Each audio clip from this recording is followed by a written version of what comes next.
All Minute, #1 podcast in the universe. Today, part 2, back to back. The East Denver legend, man. Tana. Ooh, we back. We back. This time we in the studio though, so it's a little more. Yeah. We was outside in the trenches last time. Oh shit! I had my high minute in the turf. Nigga, for the Eastern Conference video. That nigga was out there with 100 of the crib. That shit was legendary though. Yeah, nah, that shit was a good look. For sure. Definitely made my hood look good. Nah, for real. And it just showed people outside in too, even out of state, like. That culture is here. Yeah. But shit, we basically went to your backstory last interview, so this is just gonna be a quick update. Yeah. Since what's happened since then, because obviously you've grown a lot. Shit, man, we done ran laps. We've been running crazy laps. No, for sure. I mean, I done opened a boutique since then, Birdhouse Boutique. Shit, everybody on the label been growing. We've been dropping albums. We dropped fourth quarter, we dropped 4 albums. Everybody's dropping videos coming up. Working on out of state, you know what I mean? Out of state shows and networking. We got Denver Day in Atlanta in June. Where like I just told him, like I'm working on my networking for my out of state features. Really, since then we just grown the buzz. We just been working hard. We've grown, you know what I mean, in a lot of different ways. No, for sure. Since then, I gotta ask, who's under Birdz now? I know you got a couple people to the roster, right? You had maybe more than a couple. Man, don't do that right now. Nah, my label's crazy, man. We got, let me see, we got Juvie, we got Half, we got Chuck T, we got TTB Fredo, we got Youngin 2 Times, we got CMB, we got LPs. Who else did I say? Did I say 8? We got 8. We got High Part LO. We got Newski. We got FGA Calvay. We got FGA Calvay. No, you good, bro. Tell the niggas be back here fucking up. Yeah, that's about. I believe that's everybody. They gonna be mad if I forget somebody's name too. Niggas that call me in the morning. Why you didn't say my name? Right, man. Listen, we got the team. We got the team. Bro. When you catch the door, this is the amount of minute that y'all won't understand. We interrupt the shit. We shooting dice. We count money. It's all about brother right now. Just leave it a little cracked. All right. Watch it. All right. They won't understand this, cuz. That nigga stupid. Yeah, nah, we loading up the team. We loading up on management. We getting in-house videographer set up. I'm probably gonna open a studio soon, just to be more efficient. You know what I mean? We spending a lot of money on studio time, and we could be making money. You know what I mean? So we've been working a lot. Building right now. No, for sure. We still in the building phases. I created a cool little buzz so far. My team's working hard. But I'm still a student of the game, so I'm still trying to learn from everybody. I'm still working, trying to learn. I feel like, almost all of us in Colorado are really still students, Yeah, nobody got it down. Until somebody start making M's off this shit, I don't want to hear all that, you should do this, you should do. None of us know the formula. Motherfuckers been rapping 15 years and they ain't got a buzz, so they ain't necessarily got the right answer. They just consistently working. You know what I'm saying? But there's no exact formula so far. We all trying to touch them M's. Nobody's doing it right now on a consistent basis that I really know of. You know what I mean? There's some people getting some money. You know what I'm saying? And got some placards and shit. Your Scorps, your Trev Riches, your Does. Them people got money coming in from music. Your V3. Them people get checks from this music. You know what I'm saying? Yeah. So it's like, they gotta pay attention. Well, yeah, and it's like, as much as there might not necessarily be a bunch of people making M's off of rap so far in the scene. The scene's been growing crazy. No, the scene's growing, and in all aspects of growth. Like we were just talking about, shit, like beef and problems and all that shit is a part of the scene. That's a part of the culture. No, for sure. That's a part of all of this shit. I mean, that's real. When The women's, we got a lot of women coming up right now. You know what I'm saying? Women rappers. We got a lot of women rappers. We got a lot of Mexican rappers. You know what I'm saying? We got lyricists. We got trappers. We got R&B R&B people coming up now. We got a radio station now. 104.7 fucking with us. They playing us, bro. They playing us.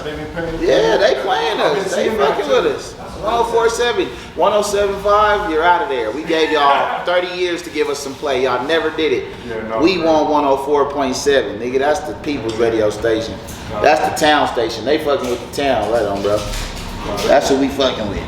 That's why 104.7. Shout out to the program director, too. She a black lady, and we mess with her. We love her. Shit. How did that kind of come together, if you know? I don't know. I know that they were doing like a radio thing. Mailman was doing something. I know he still works with them, works there. Yeah, he works there, but it just popped up on the station now. Like they got a station. I don't think they had one at first, because if they did, I didn't. You know, I'm not positive. Don't quote me, but I think just recently they got 104.7, the actual dial number, and that shit is, you can go to that shit right now. Like if you ain't got no stereo, you know, that's when you got a car, but you ain't got like the new shit, or you ain't got no aux cord, that shit be, you gotta ride the 107.5. That shit's fucked up. We got 104.7 now though. They giving us something to ride to. You feel me? I'm about to, man. I've been hearing that too, so that's dope to hear. Yeah. I mean, that's what we need too. We need that shit. I know like 175, they played a couple artists, like Trevor every once in a while. Yeah, a couple it's people. Only for a little bit. Yeah, it's not, yeah, that shit, you know. But it's not fucking with like the streets. The like, down south radio stations, the west coast radio stations, where you hear them people on that shit, Yeah, we got a different, Hell yeah. But shit, man, since our last interview, you dropped a lot of shit. Right. Wow, shit. I want to go into, first off, one of your most recent hits, The Demon Time. Right. That shit was hitting, man. Right on. What was the idea behind that? And because I know normally you on some cool shit, you're positive. Yeah. But it was like, at the same time, you came out like, don't fuck with me at the same That's time. all that was. That's all Demon Time was a warning shot. You know what I mean? It just was, it's a lot of clout chasing going on in the city with, you know, smaller people going after like established giants, you know. I get it, you know, people want to make a name quicker instead of like taking the stairs. A lot of people want to make a name quicker for themselves, you know what I'm saying, off of your hard work, which is like a successful clout chase to me, where somebody makes a name off of your hard work. You know, they didn't have to work hard to create a buzz. All they did was jump on the shit you did. You've been working this many years, you dropped this many songs, and then for a person to jump in and just like catch a buzz or a piece of a wave because of your hard work, a lot of clout chasing. So Demon Time was just a fair warning. You know what I'm saying? We not going for the clout chasing over here. We not going for none of them games. I'm not playing that shit, and ain't nobody on my team playing that shit. We not doing it. And when you see us outside, we outside. We really like that. You feel me? Like, and I be outside. That's why I be like, people, you know, they do a lot of talking, but they ain't. I'm outside all the time. So a motherfucker can't be that mad or that tough because they ain't stepped on nothing. No, that's just the truth. I've been out of jail 3 years. I ain't stepped on shit. That's real. I also want to talk about one of my favorite songs that you dropped, The Escalades. Oh yeah, the Twin Escalades. That's Thug Motivation. Yeah. Twin Escalades was just Thug Motivation, bro. Like me and little bro, we talked about this shit in jail. We talked about this shit. Like we wrote each other letters from different prisons. Like, bro, when we get out, we looking at shit. We need these Challengers, we need these Benzes, we need these Escalades. We got out, and I went to grab my truck. A week later, bro, get his shit. Like that shit is like movie shit. That shit don't happen in real life. Motherfuckers ain't going to grab these new ass trucks. And our shit was like the newest one. Escalade just kind of fucked us over dropping the new one, but our shit's still cool.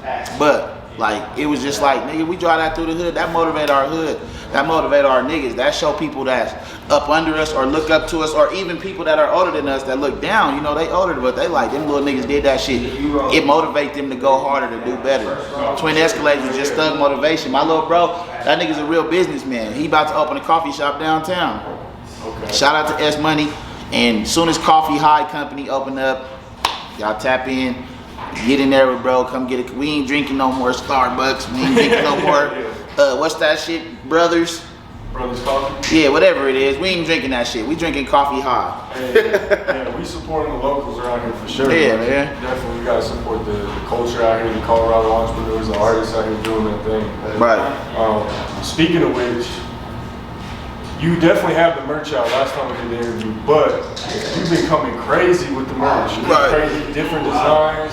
I'm walking around Denver seeing hella different people with Bird Gang. Yeah, no, that shit's crazy. I be bumping into my shit all the time and it be tight. No, it's a good feeling. People don't understand when you sell so many units.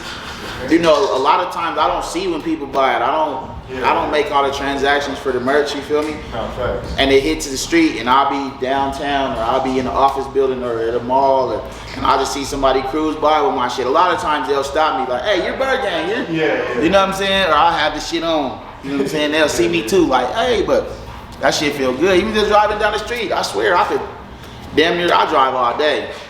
So I see people in my shit, hats.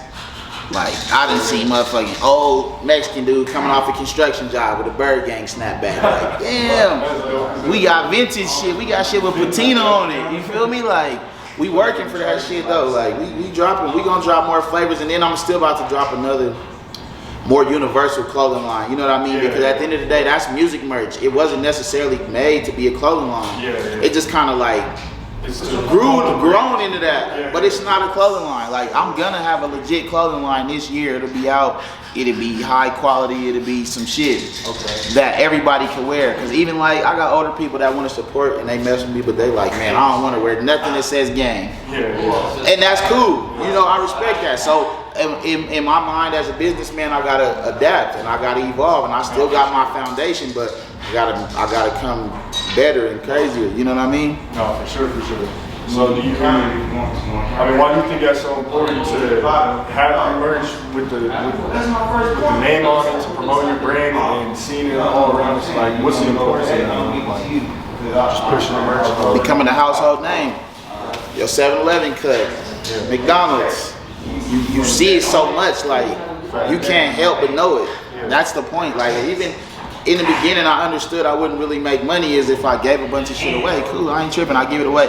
But the more people see it, the more it becomes a household name, and I'm still benefiting. Not financially, I didn't make no money off of it, you know. But the more people wear it, the more it's like, what's that? What's going on? Who's that? Right. Now we growing in Colorado where it's like people know what it is. You know what I'm saying? I was just at this car wash. What the fuck is this? Wadsworth? And Buddy jumped out on me. You Bird Gang, way over here. I don't be over here. On the west side? Yeah, I don't be on this side of town. I come over here and do my thing, wiggle sometime. But he knew exactly who I was. That's dope. That shit was tight. That shit be feeling good. That shit is gratifying. Your hard work ain't for nothing. You feel me? That shit feels good. That's some real shit too. I mean, I've even thought about it with the merch. If someone sees your logo 14 times, like you said, they're gonna have no choice but to remember that shit. Like, and they're gonna want it, you know what I'm saying? They're gonna, because I'm making it hard not to want to wear my shit. Like, people who don't like my shit, it's an internal thing for the most part. Like, people who legitimately say they don't like it, it's an internal hatred. You feel me? They ain't got no real reason why they don't want to wear it or why they don't like niggas or fuck with niggas. They don't. That's internal. I swear to God, they don't have nothing legit. That's their own. Well, they doing this. They gonna make up something to why. Right. We don't fuck with them. We don't like. Man, shut up, nigga. Because they dropping sorry merch or they dropping terrible ass music. You know what I'm saying? Or we over here working. Right. That's part of success. That's a part of winning in any atmosphere, any field. When you start winning, you gotta have hate. You gotta have people to dislike it. Nobody will completely like it. No, and that's cool. 100%. But they not gonna stop nothing. I mean, they don't gotta like it. They not gonna stop it. And if they still have your name, your brand in their mouth, I'm still winning. It's still promo. They don't know. I realize that's promo. You still talked about me. And little do you know, further down the line somewhere, that's gonna come back and benefit me. 100%. Yeah, you giving out promo. You know what I'm saying? The street shit, I'm with the street shit. Jump out, let's do the street. I don't do the internet. Come out, let's do the street shit, man. Shake something. Let's get it cracking. I'm cool on the internet shit. That shit for the birds. Facts. And like what I always say is like 9 out of 10 people are gonna fuck with you. It's always 1 out of 10. It is, and they're gonna be hateful and spiteful, and that's cool. Yeah. I'm not bothered by it. They ain't stopping nothing. They ain't hurting nothing. And usually It is, and because unless 9 out of 10 again, 9 out of 10 of them that I see. Yeah. After some internet shit, it'd be so peaceful. Yeah. It'd be so cool. So I'll be like, after a few run-ins, I'm like, man, these niggas ain't tripping. Right. They doing that for their own reasons. They got a chick that keep liking my pictures, or you know what I'm saying. They got mad at me because I didn't do a free feature or some shit. You know, they got their own little shit going on, but it don't. Yeah, I mean, they don't want to go there. They don't want to do all that. That's just the reality of it. That's just me being honest with myself. After so much you learn and you pay attention to shit, like, man, I keep bumping into these niggas and ain't nothing happened. Yeah. They ain't jumped out, ain't nothing like me, ain't nothing happened. And y'all want me to press the issue and go on offense and kind of trick myself out my spot, which I can't do. I'm not dumb. So I sit on defense. I sit on defense and run my route. You feel me? Like, defense wins championships. We here for the championship, nigga. We don't want to win a game. We want to win the season, nigga. That's what I was just talking to Sperry about with the sports, how that kind of coexists with music and shit. Yeah, they for sure. But to finish that little section, like Boosie said, man, you hop in the car, they hear your music. You know what I'm saying? They see your merch around town. Right. You know, it's just what comes with it. But it is, and it's a lot of people. You got, like I said, we went to the same high schools and shit. Yeah. We was in the same class with the same teachers. And the same 10, 15 years later, they ain't got shit. So they trying to figure out how the fuck do I got something? We grew up together. We was in the same class. You know what I mean? Like, niggas is hungry. Niggas is everything but complacent. You feel me? No. Niggas is not satisfied with one accomplishment. Niggas is not satisfied with winning for a summer. You know what I'm saying? We want to ball 20, 30 summers. We don't want one summer. That ain't the goal, nigga. That shit is stupid. We want until death. Yeah, for real. For real. Okay.